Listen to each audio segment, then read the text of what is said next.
Hello guys, welcome back to Double J. So today in this video we're unboxing the new Samsung soundbar. So this is the Soundbar A430. I got this for a deal on Black Friday and it was around $140, and I'm gonna test it out if it's worth the price.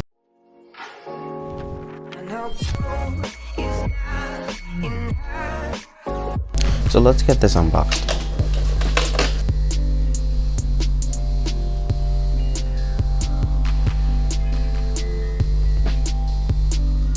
First up, we have the woofer.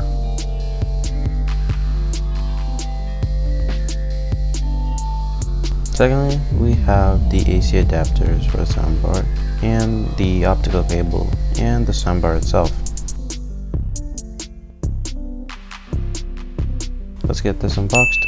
And I also forgot to mention that there was a remote hiding in the bottom, so make sure you look for other things that are in the bottom, and it also came with batteries.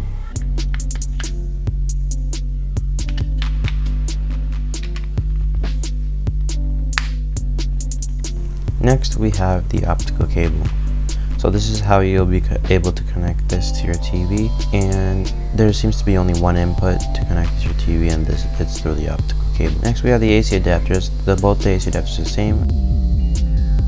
And we have the soundbar. The soundbar is a matte black finish, and it has Dolby Audio, DTS Digital, and is certified. And it has some buttons on the top. It's really hard to see: input, volume up, volume down, and the power off. And this is what the soundbar looks like. It has a matte black finish and is covered all over by fabric, and the logo is located on the top, not on the front, so it's able to be seen by people who are standing. But unlike the soundbar, the woofer has the logo up in the front. You can see that it is also black, and it is alike with soundbar's color and texture.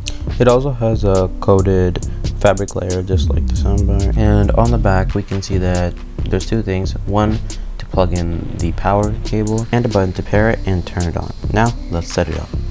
And to set it up, first you place the soundbar in front of your TV. After, you put the woofer where you want. The placement doesn't matter, considering that it could be anywhere. And then you plug in the AC adapter to the soundbar, and also you need to connect the soundbar through the optical cable, which I'm doing here, and then plug it into your TV.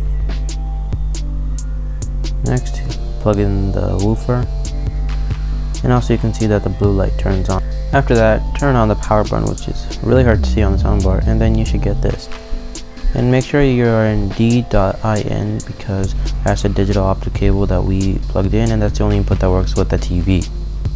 And before you actually hear the soundbar and hear it play, you have to connect it. So all you have to do is press the power button on the back for 5 seconds, and then you should see a blue and red light.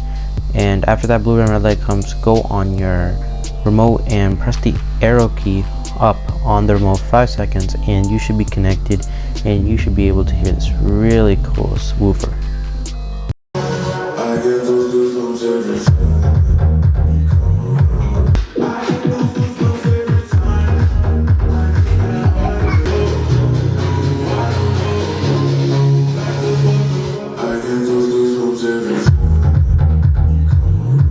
And in terms of the soundbar itself, it is a really compact soundbar. It's not the biggest you can get, but it is the best for its value. It creates some dynamic music, and you can hear in the background right now.